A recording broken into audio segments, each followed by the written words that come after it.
How to change auto update settings in Google Play Store. This tutorial will show you how to change auto update settings in the Google Play Store. First, open the Google Play Store app on your phone. Now, tap on your profile icon in the top right corner. From the menu, select Settings. Next, tap on Network Preferences to access the update options. Here, you will find the Auto Update Apps setting. Tap on it, and you can choose your preferred option. Over any network to allow apps to update automatically using mobile data or Wi-Fi.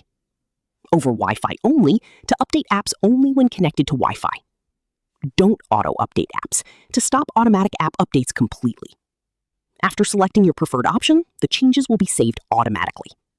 That's how you can easily manage Google Play Store automatic updates and control when your apps get updated.